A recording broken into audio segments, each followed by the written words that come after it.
He was 30 feet from the prison gate, a free man. The release papers were signed. Then a higher court reversed it mid-walk, and the guards turned him around. The fourth time a country caught Nekati Arabacha, and nearly the fourth, it couldn't hold him. The Cologne trafficking empire. Cologne, Germany, the early 1990s. The entertainment district, known as the Kölner Ringe Neon, based through the walls, lines wrapped around the block, and at every door, a man deciding who gets in. To an outsider, a bouncer is just muscle in a black jacket. Inside that world, the doorman is the most important man on the street. He controls who enters and who's turned away, who reaches the VIP rooms, who gets close to the women, who spends money, and who gets sent home. In a red light economy that runs almost entirely on cash, that control is currency. And one young man understood the value of the door earlier and more completely than anyone around him. Because control one door and you have a foothold. Control every door on a street and you no longer merely work the nightlife, you tax it. The doorman sees every transaction, knows every dealer, clocks every girl, watches every payment change, hands in the low light. A club owner who wants his venue to run smoothly needs the security to cooperate, which means the security that answers to you becomes leverage over the owner, over the dealers inside, over everything that moves through the back rooms. Bouncing looks like a menial job from the outside. From the inside, for a man who understood the leverage, it was the ground floor of an empire, and Arabachi understood the leverage completely. His name was Nekati Arabacha, and he was in his early 20s, born on Valentine's Day, 1972, in Cologne, the son of Turkish immigrants who had come to Germany from Kayseri province in the Great Guest Worker Migration. On paper, the family sold fruit and vegetables, the honest little trade of working-class immigrants trying to hand their children something better. In reality, the son worked the doors, and the world he came up in almost designed him for the doors. The children of the guest workers grew up caught between two countries and fully accepted by neither German passports and German fluency in one hand, and 100 quiet doors that stayed shut in the other. Some of that generation pushed through into ordinary middle-class lives anyway. Others looked at the doors that wouldn't open and decided to force their own in the one corner of the city where a young man's nerve and his name mattered more than his accent or his family's standing. Arabacha was built for that second path. He had size and he had presence. He had connections into a Turkish community, the German mainstream mostly ignored, and he had no particular reverence for the rules of a legitimate world that had never quite let his family all the way in. Where his father had spent a lifetime playing by those rules for modest returns behind a vegetable stand, the son looked at the same rules and saw only obstacles. He started at one club, then a second. Then he began placing his own men at other venues across the district, his crew, his rules, his cut. And by the middle of the decade, a name was circulating through the Cologne underworld, the Arabachi clan. Not a family, exactly.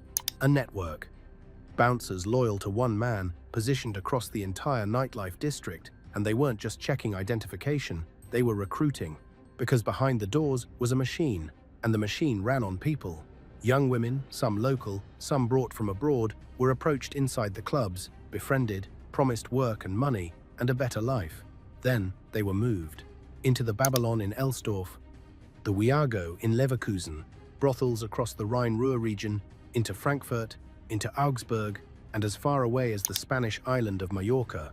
Once inside, they were held the way this business always holds people through debt, through dependency, through fear, through a system engineered to strip a woman of any real ability to walk away.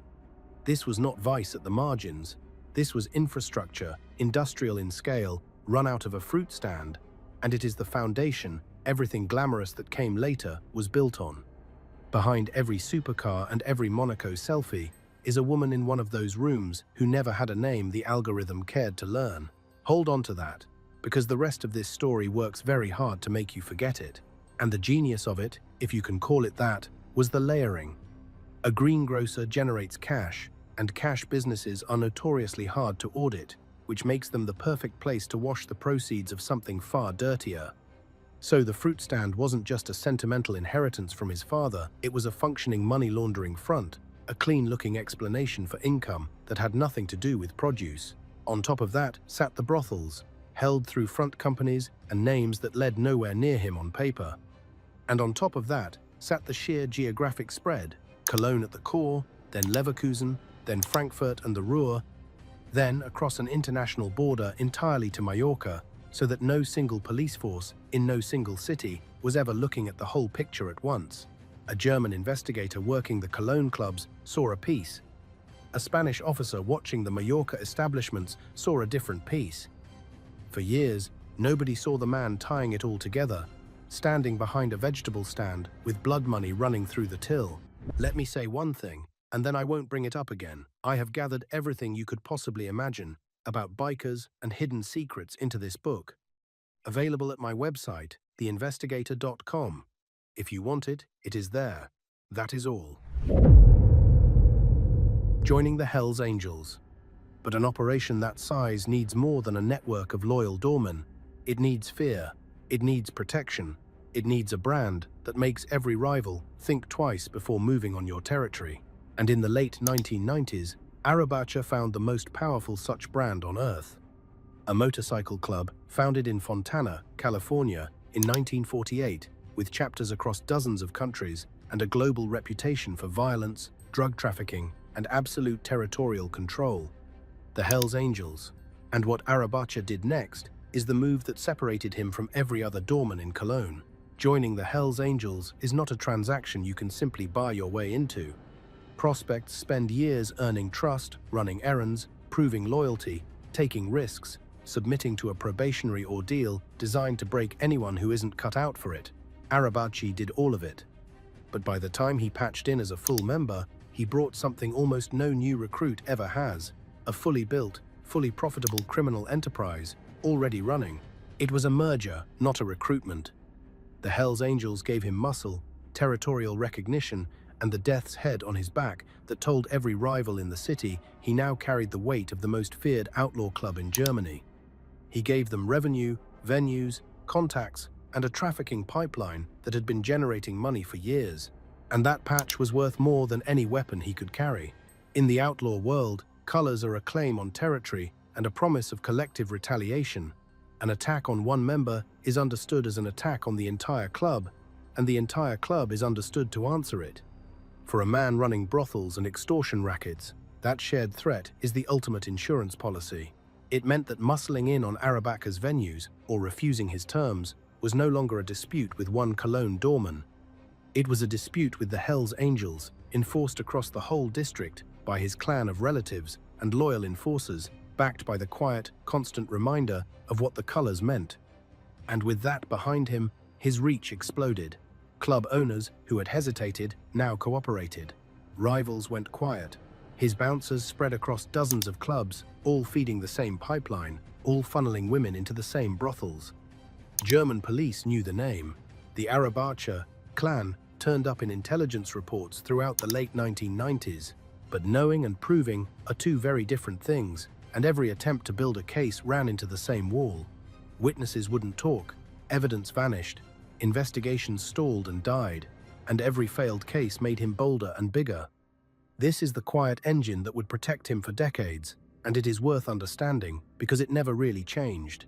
A case against a boss like Arabacha depends on the people at the bottom, the trafficked women, the intimidated club owners, the low-level associates being willing to walk into a police station and describe what they saw.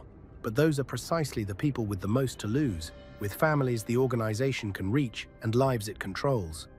And every time an investigation collapsed and Arabachi walked, the lesson was reinforced for the next 100 potential witnesses watching.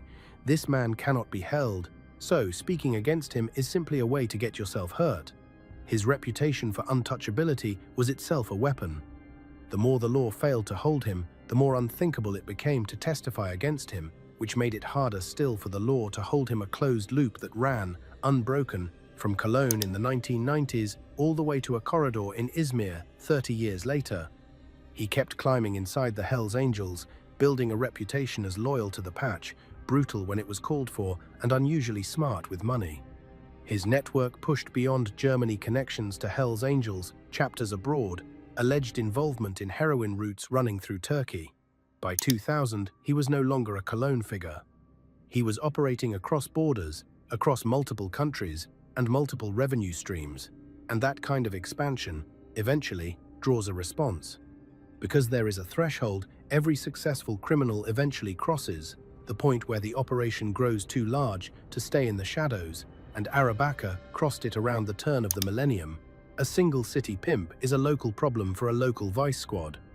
A man running trafficking pipelines and drug routes across several countries, wearing the patch of an international outlaw army, is a target for federal agencies and cross-border task forces. The very growth that made him rich made him visible. For years he had been a name in intelligence reports that nobody could turn into a conviction. Now he was a name big enough that the German state committed the resources to finally build the case, brick by brick, wiretap by wiretap, until they had something no amount of witness intimidation could make disappear. The first conviction. In October 2002, after years of watching, German authorities finally moved. The raids hit at dawn, striking multiple locations at once: brothels, apartments, club offices, anything connected to the clan. By morning, Nekati Arabachi was in handcuffs. The charges were staggering in their scope: trafficking women across Germany, running brothels from Cologne to Mallorca, assault, extortion, weapons violations, racketeering, leading a criminal organization. And this time, the case didn't evaporate. Prosecutors had wiretaps. They had financial records tracing money through shell companies. They had statements from women who had been moved through the pipeline. The file ran to hundreds of pages. In 2004, Arabacha stood trial. His lawyers fought hard. And then, with the evidence overwhelming, he confessed. The sentence: 9 years. The German press gave him a title that stuck, the one that captured exactly what he was: the Rotlichtpate, the red light godfather. That title is a small piece of foreshadowing because it treats him, even in disgrace, as a figure of dark glamour, a godfather, not a pimp, a boss, not a trafficker of women.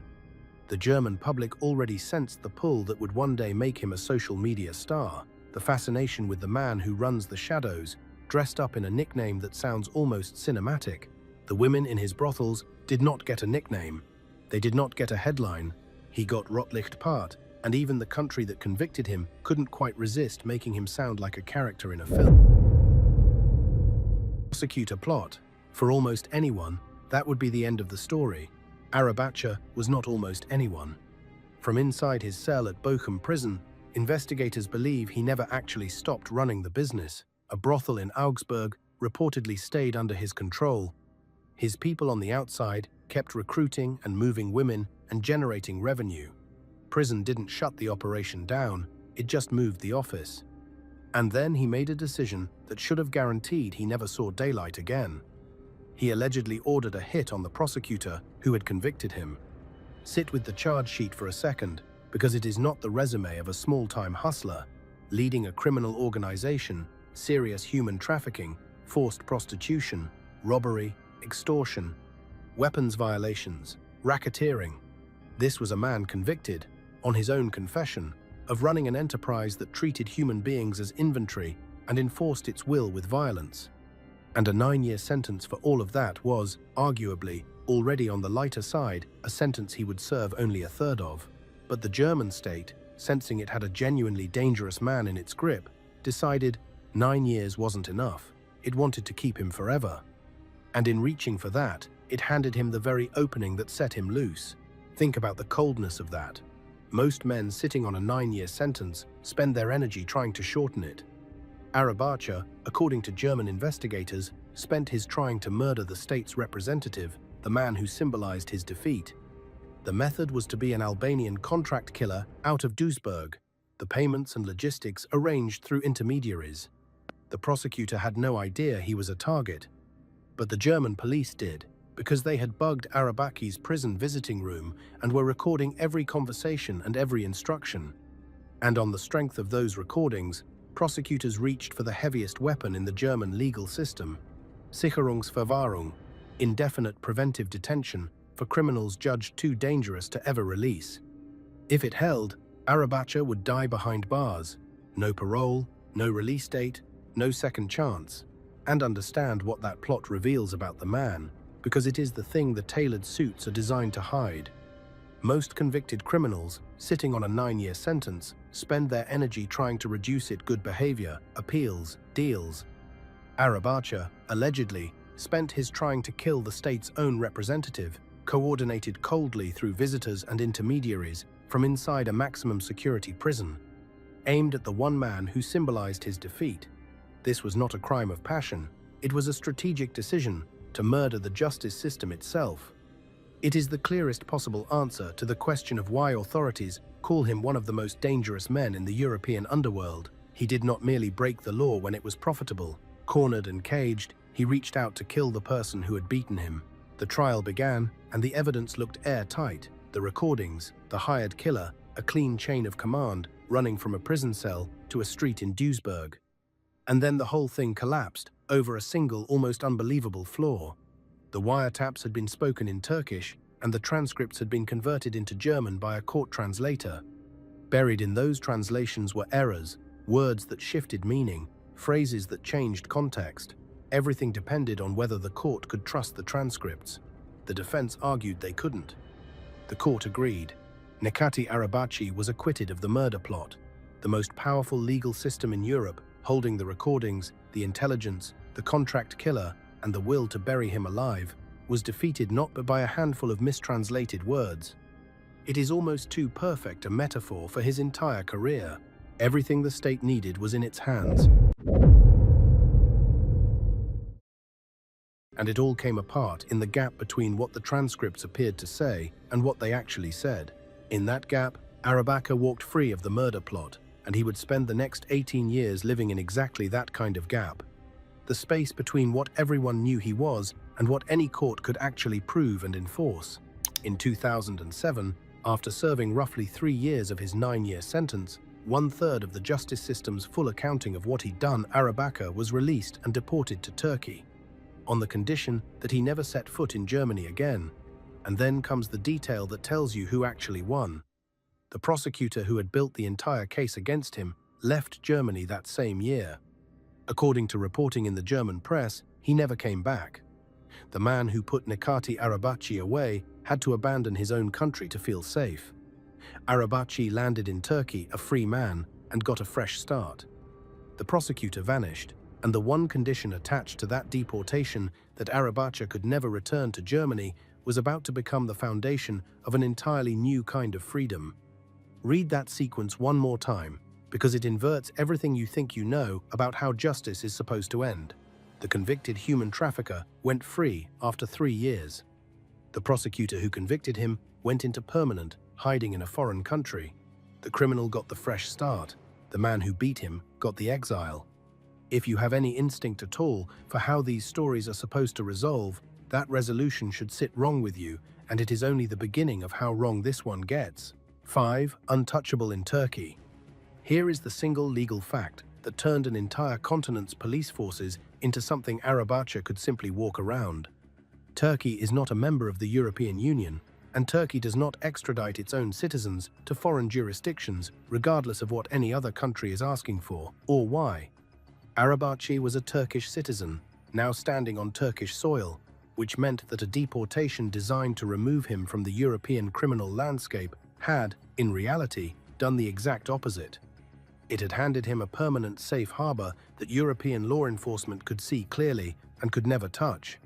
He settled into the glamorous Turkish coastal resorts, Çeşme, Bodrum, Kuşadası, opened entertainment venues, and built a local presence. But the real move was happening back inside the Hells Angels. And notice how naturally the old business model transplanted itself.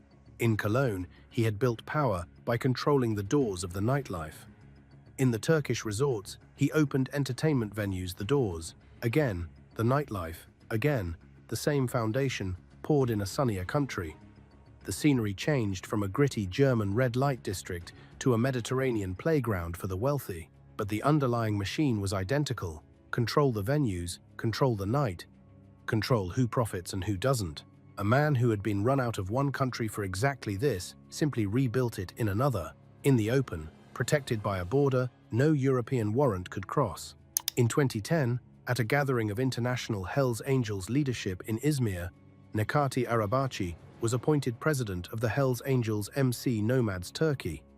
A convicted human trafficker, deported from Germany in disgrace, was now leading a national chapter of the most powerful outlaw motorcycle club on Earth. Note the word nomads in that title, because in the Hells Angels it is not a throwaway label. A nomads chapter has no fixed geographic territory. It is reserved for the most senior and capable members, a mobile elite that answers to no regional authority and operates wherever it likes.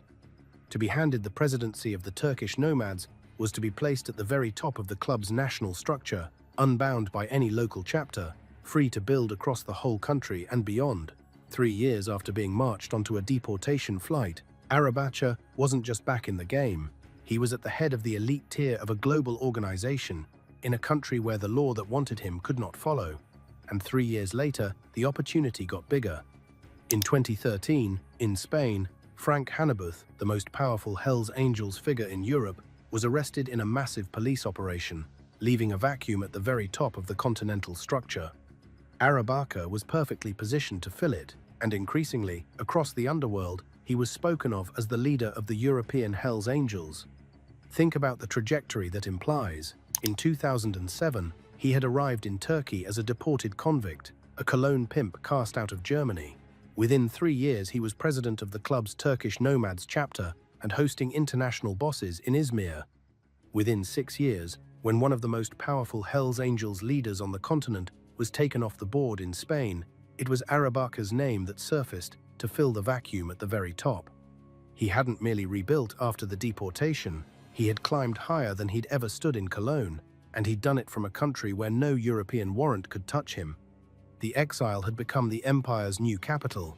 The deportation meant to end him had, instead, promoted him. Germany hadn't removed a Cologne pimp from the board.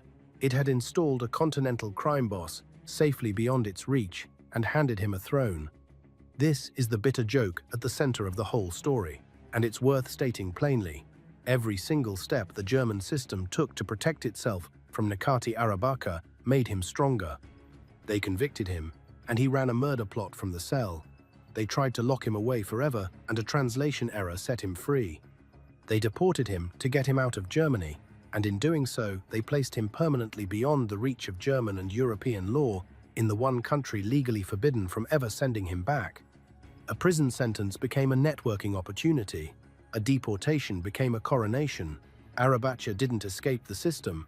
The system, trying to expel him, catapulted him upward, until the small-time doorman from the Cologne clubs was being spoken of as the single most powerful Hells Angels figure on an entire continent, running his affairs from a Turkish safe harbor while the warrants piled up uselessly behind him. The law did try to follow. By 2015, Spain issued an EU-wide arrest warrant, organized crime, extortion, drug trafficking, operating brothels, and his name went into the Schengen Information System, the shared database that lets every EU country trade law enforcement flags in real time. From that moment, every border, every airport, every police officer in every member state had access to a single alert on his name. This man is wanted. If Arabaca set foot on EU soil, he could be arrested on the spot. On paper, it was formidable, a warrant valid across every member state of the European Union, an entire continent's police forces wired into a single flag on one man. In practice, it was a fence around an empty field, because the warrant could do everything except the one thing that mattered: reach him. It could light up a screen at any airport in Europe the instant he landed. It just couldn't cross the Turkish border, and Arabaca had no intention of leaving the one country where it was powerless. He could live openly, run an organization with international reach, travel freely to any non-EU destination he pleased, and broadcast the whole glamorous surface of it to millions, all while carrying an active continent-wide warrant that meant, functionally, nothing. But he was in Turkey, and the warrant could not follow him there. What Europe had accidentally built was a perfect trap, with no walls, a situation where a man carrying an active continent-wide warrant could live openly in a neighboring country, run a criminal organization with international reach, travel to any non-EU destination he pleased, and broadcast the whole glamorous surface of it to the world, with no immediate consequence at all. The warrant was completely real. The mechanism to enforce it had a wall around it, and Nekati Arabaca was standing comfortably on the other side of that wall, waving. Note that wall, because everything from here turns on it. He didn't build it, and he didn't hack it. It was built, inadvertently, by the architecture of European law itself, the very principle that protects ordinary Turkish citizens from being handed to foreign courts also protected him. He simply found the one place where the system's own rules cancelled each other out, a valid warrant on one side of a border, an absolute refusal to extradite on the other, and himself sitting in the gap between them, legally visible and physically untouchable. It is the defining structure of his entire life, and it would hold for a full decade. The uncomfortable lesson he embodied is that a rule of law is only ever as strong as its ability to reach across a line on a map, draw that line in the right place, stand on the correct side of it, and the most wanted man on a continent becomes a man the continent can only watch. Drugs, murder, and terror. Before we get to how the world finally reached across that wall, one quick thing. If this is the kind of story you're here for, the ones where the truth is stranger than any fiction, the subscribe button is how the next one finds you. Now, what he was actually running behind the wall, the scale of it only became clear later, when investigators started mapping the international footprint of his organization, and the numbers are not the numbers of a retired biker enjoying a beach town. Marijuana seized in Germany. Hundreds of kilograms of cocaine intercepted on its way from South America. More marijuana recovered in Spain. And underneath all of it, Turkish security services came to suspect a financial foundation built on heroin smuggling. This was a live transcontinental narcotics enterprise moving product across oceans, directed by a man who was, on paper, legally untouchable. And remember, those are only the shipments that got caught, the losses, the ones that tell you the scale of what must have been getting through. A single interception of hundreds of kilograms of cocaine is not a side hustle, it's a supply line, the kind of volume that puts an organization in the same conversation as the cartels that feed it. The brothels of Cologne had been the foundation, but by the time the network reached its full reach, Arabaca was allegedly presiding over a genuine international drug operation, with the heroin trade quietly bankrolling the entire structure. The fruit stand was a very long way behind him now. And the violence never stopped, even in the sunshine. On the 14th of August, 2019, in the resort town of Bodrum, a man named Ahmet Atik was gunned down at the door of his home, shot as he came back late from work. He was hit, fought for his life for nearly 2 weeks, and died. Turkish prosecutors alleged the killing was ordered by Necati Arabaca, part of a dispute over control of Bodrum's lucrative nightlife, and 5 members of his faction were arrested in connection with it. Arabaca himself was detained, questioned, and then, as always, released. The system caught him. The system couldn't keep him. Arrest, process, release, reset. That killing is worth pausing on, because it punctures the polished image completely. This was not some ancient crime from the Cologne years.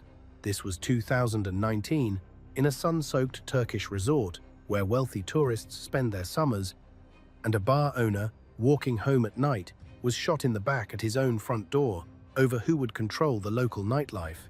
The tailored suits and the supercars and the influencer aesthetic were, by then, already well underway. And underneath them, the same business Arabaca had always run: control the doors, control the nightlife, remove anyone who stands in the way, was still operating exactly as it always had. The surface had changed, the machine had not. By 2019, he was, in effect, 2 men occupying the same body, the influencer in the tailored suit posting from Monaco, and the crime boss whose disputes still ended with a man bleeding out in a doorway. Most people who followed one never suspected the other existed. And then there is the dark orbit around him, the men who tell you exactly how dangerous the world he presided over really was. His right hand in the Cologne Hells Angels was a man named Erkan Akyol, a figure wanted on an international warrant for a murder in a Cologne pub, a killing authorities regarded as gangland revenge. Akyol did not die peacefully in bed. He fled through Turkey to Iran, and there he died under circumstances that remain officially murky, reported as a heart attack, though associates suspected poisoning, and his body had to be repatriated and seized at Cologne Bonn Airport, just so authorities could confirm who he was and how he died. When your closest lieutenant ends up a corpse shipped out of Iran, wanted for a pub execution back home, you are not running a club of motorcycle enthusiasts. You are running something the security services of multiple nations classify as a genuine transnational threat. That is the context in which the phrase "most dangerous" stops being marketing and starts being a description. And the network went darker still. The same North Rhine-Westphalia biker milieu, Arabachu, came out of also produced Ramin Yektaparast, a German-Iranian Hells Angels figure who was a prime suspect in the brutal murder and dismemberment of a fellow biker suspected of informing to police. Yektaparast fled to Iran, where he reportedly became an asset of the country's Revolutionary Guard and was accused of directing anti-Semitic attacks back in Germany from Tehran, a shooting near a synagogue in Essen, an arson at another. He was killed on Iranian soil in a hit widely attributed to Israel. Follow the threads out from Arabachi's organization, and they run from Cologne brothels to South American cocaine to a dead lieutenant in Iran to state-sponsored terror plots on German streets. This was never a story about men who liked motorcycles. The social media celebrity. Now, here is where the story becomes something the modern world had no protocol for. Because none of what you've just heard, the trafficking, the brothels, the prosecutor who fled, the murder plot, the drug tonnage, the killing in Bodrum, the warrant appears anywhere in the comments beneath his videos. Somewhere between 2020 and 2024, Nekati Arabacha became content, and it happened almost by accident, the way these things do now. A clip here, a repost there, an edit set to music, and the recommendation engines did the rest, pushing him from a few thousand curious viewers to hundreds of thousands, to millions. There was no press campaign, no publicist, no careful rollout. There was only a rich, dangerous-looking man in beautiful places and an internet that cannot look away from exactly that. What took him 15 years to build in the physical world, a name that carried weight across the European underworld, the feed rebuilt in a fraction of the time, for an audience 1,000 times larger, most of whom had no idea the name had ever meant anything but luxury. The clips started surfacing on TikTok, then Instagram, then YouTube. Arabachi in Monaco, Arabachi in Dubai, stepping out of supercars, surrounded by an entourage, tagged with hashtags like luxury and mafia and billionaire, and he doesn't look like what you'd expect. The word mafia in those hashtags is doing something worth noticing, because it isn't a warning, it's a selling point. In the grammar of the feed, mafia doesn't mean human trafficking or a dead man in a Bodrum doorway. It means danger as flavor, transgression as aesthetic, the thrill of proximity to a man who lives outside the rules that bind everyone watching. The crimes are abstracted into a vibe, and Arabachi curates the vibe perfectly because he grasps exactly what sells, not the reality of organized crime, which is squalid and violent and full of victims, but the fantasy of it, which is Monaco and tailored suits and a watch worth more than a car, no leather vest, no visible patches, no biker aesthetic, tailored suits, long hair slicked back, watches worth more than cars. He looks like a tech founder you'd see in a business magazine, not a man on a wanted poster. The violence is invisible, the trafficking is invisible, the warrant is invisible. The only signal the screen sends is the wealth, and that inversion may be the most modern thing about the entire story. Old world crime bosses cultivated invisibility, they avoided cameras, shunned attention, understood that publicity was the enemy of a criminal enterprise.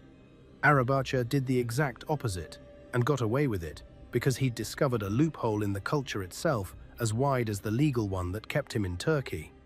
On a phone screen, stripped of all context, a convicted human trafficker beside a supercar in Monaco is indistinguishable from any other flashy influencer. So the feed did for his reputation precisely what his front companies did for his finances. It laundered him, converting a man who trafficked human beings into aspirational content served up to teenagers. And the algorithm only sees the wealth, because the wealth is what performs. A recommendation engine measures one thing: engagement. It tracks what you watch, what you like, what you share, how long you stay. Then it feeds you more of whatever held your attention. Luxury performs, danger performs. The combination of the two, a rich and dangerous man living outside the rules, is practically engineered for virality. 15 million people watched Nekati Arabacha step out of a Rolls-Royce, and 15 million people are the reason the algorithm served it to 15 million more. The machine doesn't run background checks. Arrested in Slovakia, the physical world kept turning, and the warrants never expired. In 2025, someone finally caught up. By then, the arithmetic of his impunity had become almost absurd. He had been carrying an active EU-wide warrant for a full decade. He had been detained in Turkey and let go more than once. He had been photographed at criminal celebrations, filmed stepping out of supercars in Monaco, and watched by 15 million people. And in all that time, since the deportation in 2007, he had never spent more than a brief, temporary stretch in custody. The warrant was a piece of paper. The empire was real. For 18 years, functionally, he had beaten the entire system, and he had done it while getting louder rather than quieter, until the boldness itself became the brand. That was the reputation the authorities were really up against, not just a criminal, but a living symbol of the state's inability to touch him. Breaking that symbol would take more than another arrest. It would take an arrest that finally, for once, stuck. On the evening of the 9th of September 2025, Nekati Arabaci was having dinner with relatives at a quiet restaurant in Nitra, in western Slovakia, on an ordinary weeknight, when roughly a dozen armed police officers came through the front door. They had identified him through the Schengen information system. Germany had flagged his name, and the system did exactly what it was designed to do. A wanted man had stepped onto EU soil, and the officers came for him. For a moment, after 10 years, it looked as though the warrant that could never reach him had finally found its opening. Why he was there at all, why a man whose entire freedom rested on staying off EU soil walked into a full member state of the European Union, may never be fully clear. For 18 years, the whole architecture of his safety had rested on a single discipline: stay where the warrant can't reach. Turkey, non-EU corners of the map, the safe side of the wall. To sit down to dinner in Slovakia was to step out from behind that wall for the first time in a decade. Perhaps he had grown so used to walking free that the warrant had stopped feeling real. Perhaps he believed his lawyers had, once again, arranged a technicality to cover him. Whatever the reason, the man who had spent 18 years untouchable, precisely because of where he stood, chose, for one evening, to stand somewhere else. Then his lawyers went to work, and Arabaci, it turned out, had prepared for precisely this. He had registered himself as a family member of an EU citizen, a status that, under Slovak law, created a protection the deportation process simply could not override. The specific procedure the Slovaks needed to hold him for removal did not apply to a man with that registration. Germany wanted him, Spain wanted him, Interpol had his file, and Slovak law had a gap, and Arabaci was standing precisely inside it. They gave him 30 days to leave the country voluntarily and let him walk, to cheers from supporters waiting outside. It looked, once again, exactly like every time before. The law arrived, the law left without him, and the cheers matter, because they are part of the pattern too. This was not a man slipping quietly out a side door.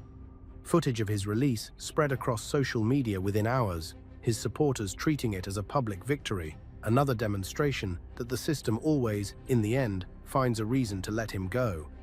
Each of these moments fed the legend directly. The wanted man, detained by a dozen armed officers and then released to applause, is a far better story than the wanted man who was simply never caught. Every arrest that ended in a walk didn't just free him, it advertised his untouchability to the whole world and to every rival and every frightened witness watching, which made the reputation stronger and the next case harder. He had turned, even getting caught, into content. And notice the pattern inside the pattern, because it is the through line of his entire life. Arabaca was never once beaten by force. He was freed, over and over, by paperwork.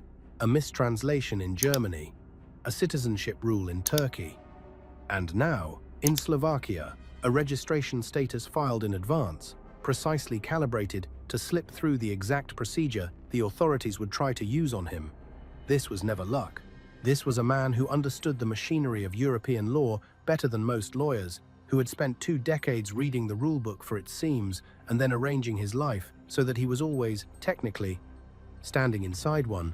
The Slovaks had caught the right man. They simply had no legal box to put him in. Caught at last. But this time, what happened next was different. Instead of quietly slipping back into his untouchable life, Arabaca flew to Belgrade, and from Belgrade, on the 5th of October, 2025, he boarded a flight to Izmir. What he apparently didn't fully appreciate was that the machine waiting for him at home had changed. Officers from the Turkish Organized Crime Unit were standing by at Izmir's Adnan Menderes Airport when his flight landed. He was detained on the spot, and 3 days later, on the 8th of October, formally arrested not on a foreign warrant Turkey would never honor, but on Turkish charges: establishing a criminal organization and aggravated extortion. Turkish media covered it wall to wall. Hell's Nekati, in custody on his own soil. And that distinction, Turkish charges, not a foreign warrant, is the whole reason this arrest could stick where nothing else ever had. For 18 years, the foreign warrants had been the problem and the joke, real on paper, powerless in fact, because Turkey would never extradite one of its own. But an Arabatçı charged by Turkey for crimes Turkey says he committed on Turkish soil is a different man entirely. There is no border to hide behind when the country you're standing in is the one prosecuting you. The safe harbor that had protected him from Germany and Spain and Interpol for a decade offered no protection at all from Turkey itself. The wall he had lived behind so comfortably turned out to have nothing on the other side of it but a Turkish courtroom, and now he was finally inside one. And for a few weeks, it looked like the cycle might finally break. Then it nearly reset one more time. A Turkish court reviewed his detention, his lawyers argued for conditional release, and the court agreed. The release order was granted. Arabatçı began processing out. The paperwork was completed, the exit procedures underway, and he was walking through the prison corridors toward the gate, a free man again, 30 feet from the door. But the prosecutor's office had filed an immediate objection to a higher court, and this time the appeal moved faster than he did, 30 feet from the exit. 20. The reversal came through. The Izmir First Heavy Penal Court overturned the release and ordered his continued detention. The guards stepped in front of him and turned him around. He was escorted back to his cell, rearrested mid-release, stopped in a hallway before he could reach the door. Picture that moment, because after 18 years, it is the hinge of the entire story. A man who had walked out of German prison, out of Turkish custody more than once, out of a Slovak restaurant, to cheers a man for whom release had become as reliable as sunrise was, this time, literally, in the process of leaving. The paperwork was moving, the exit was underway, and a higher court reached down and stopped it, and the routine that had defined his life for 2 decades simply failed. It wasn't that the charges were suddenly unbeatable. It was that, for the first time, when the system produced its usual release, a different part of the same system was standing right there, refusing to accept it. The reflex that had always saved him misfired, because someone on the other side had finally decided to break the reflex. That is where he sits now. And the reason this reversal mattered, when every previous release had held, comes down to a structural shift. For 18 years, the cases against him died because they leaned on victims and witnesses too frightened to testify: the women, the extorted, the low-level associates who had all watched him walk free again and again and drawn the obvious conclusion that silence was safer. But an organized crime indictment built around the leadership of the enterprise itself doesn't depend on any single terrified witness in the same way. And this time, when the system produced its usual release order, another part of the same system was standing right there, ready to object, and the objection succeeded. That is a different kind of net, woven from different material. It isn't built on a trafficked woman finding the courage to face him in a courtroom. It's built on the shape of the enterprise, the money flows, the hierarchy, the intercepts, the financial records that don't retract their statements or move away in the night out of fear. It is a case that can survive a frightened city, and it is the first one aimed at him that his usual escape route couldn't cut through. On the 28th of January, 2026, it was revealed that Turkish prosecutors are seeking a sentence of up to 35 years on an indictment accepted by the High Court, describing him plainly as the de facto leader of the European Hells Angels. He has not been sentenced. Prosecutors are seeking 35 years. Those are very different things, but for the first time since 2007, the outcome is no longer in his hands. And while he sits in that cell, the machine he spent 30 years building is being pulled apart around him. In the spring of 2026, the reckoning arrived on 2 continents at once. In Turkey, a sweeping operation seized hundreds of millions of lira in assets tied to his network properties, vehicles, stakes in companies, worth something on the order of $17 million, and detained associates across multiple provinces. And, on the very same day, in Germany, more than 1,000 police officers raided dozens of locations across North Rhine-Westphalia in what authorities called the largest operation against motorcycle gang crime in the state's history, linked directly to the same criminal infrastructure. Let that scale register. The man was in a cell, and the machine was still running so powerfully that it took 2 governments and a small army of police on the same day just to begin dismantling the financial layer of it. A career that started with a fruit stand in a Cologne immigrant district had, by 2026, produced a network that required simultaneous operations in 2 countries to take apart, property by property, company by company. And the composition of those raids tells you how seriously 2 governments now took him. The Turkish side ran through the units that handle narcotics and terrorism, financing the division's estate reserves for its most serious threats, not for ordinary vice. The German side, more than 1,000 officers hitting dozens of locations across one of the country's most populous states, was a mobilization, the largest of its kind in that state's history. 2 nations that had spent the better part of 2 decades failing to hold this one man were now throwing their full institutional weight at the structure beneath him on the same day in a coordinated strike. Whatever a court ultimately decides about Nekati Arabaka, the individual, the states arrayed against him have concluded that the organization he sits atop is a genuine transnational threat, and they are dismantling it as one. The strangest part is that the show still hasn't stopped. Even now, with Arabacha behind bars, the videos keep circulating. Old clips resurface, fan accounts repost, edits rack up views.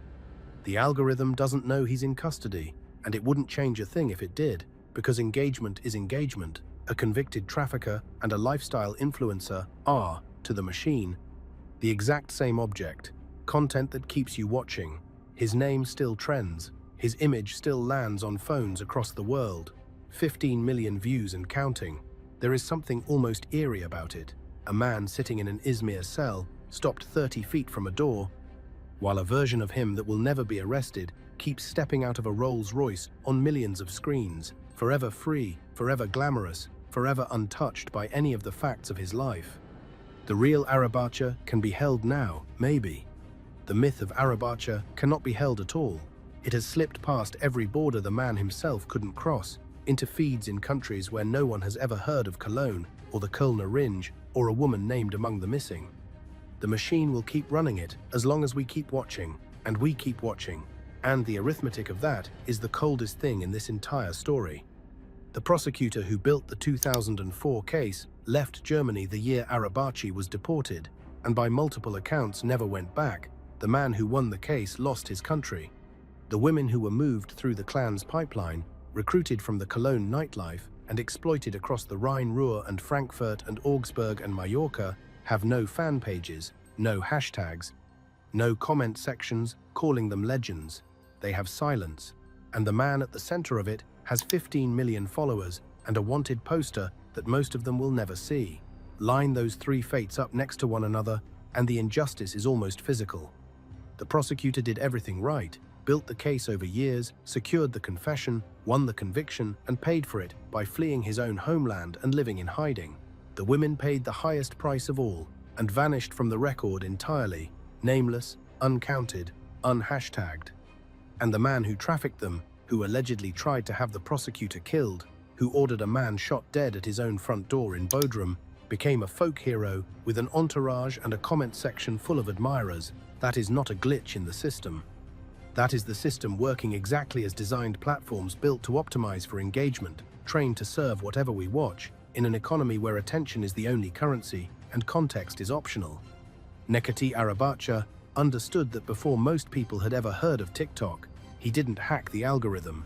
He simply recognized what we are willing to watch: luxury without explanation, wealth without context, power without accountability, and gave it to us, and we made him a legend. So here's the question worth sitting with. For 18 years, Nekati Arabachi proved something deeply uncomfortable about the modern world, that borders, legal technicalities, frightened witnesses, and a flattering algorithm can combine to make a man functionally untouchable, no matter what he's done or who he's harmed. Right now, for the first time, the physical justice system finally has him in a cell, but the architecture that protected him for 18 years is still perfectly intact. Turkey still doesn't extradite. The EU warrant is still just paper as long as he stays inside Turkish borders, and the algorithm still serves what performs. So, do you believe this is genuinely the end of Europe's most wanted Hells Angels president, or just the longest pause yet in a career built on walking out of every door that ever closed on him? Right up to the last 30 feet. Drop where you land in the comments and tell me whether you think that corridor in Izmir is where the story ends or just where it pauses. And if you want the next story like this one, the kind where the truth is darker than the fiction, subscribe and stay for the ride.